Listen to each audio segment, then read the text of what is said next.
Well, wonderful. Well, we're glad to have you with us today. Now, Doc, before we discuss your book, I would be remiss if I didn't start by pointing out that the foreword to your book was written by noted social psychologist Kenneth B. Clark.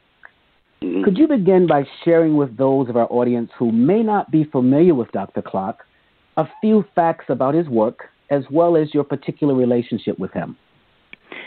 Well, Kenneth Clark is the reason we have a so-called integrated education today, because before Kenneth Clark developed his psychological foundation for the impact of segregation, in other words, he showed that with a study he did with dolls, some black dolls, how segregation would allow black children to develop hatred of themselves, would not consider themselves pretty, would not consider themselves good as white children.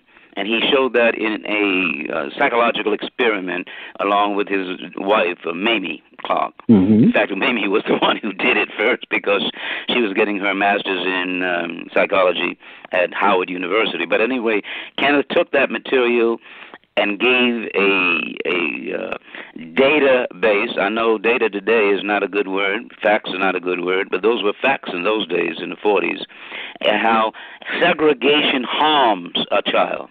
Segregation batters their mentality, their psychology, their feeling about themselves. And he showed it in a scientific manner. And it was the root of the 1954 Brown versus Board of Education.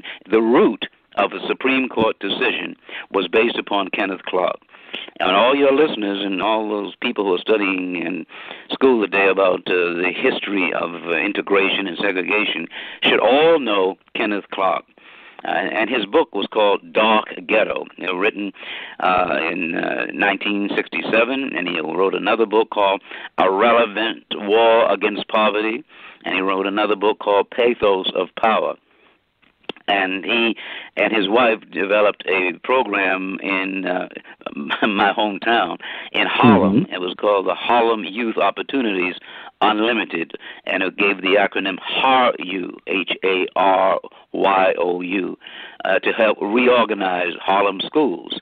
And he wrote and lectured, and he was one of the first man of color to be the president of the American Psychological Association. So he's just a tremendous human being, therapist, psychologist, and he comes from a place that was familiar to me because of my knowing some people from Panama. Okay. And then he moved back to Harlem because his mother would not allow him to be exposed to that education, and she came to Harlem to New York, and they wanted him to go to a vocational school, and his mama went to that school and tore it up. And you're not going to put my baby into no vocational school. So he taught at a place called City College in New York, and he taught psychology, and he was just a dynamic person. I hope everyone, your listeners, would Google him, and it's a straightforward spelling of his name, Dr. Kenneth, Kenneth, Clark, Clark, and he, all the lawyers from the NAACP applaud his work because his work was the foundation of the reason that we have integrated schools today.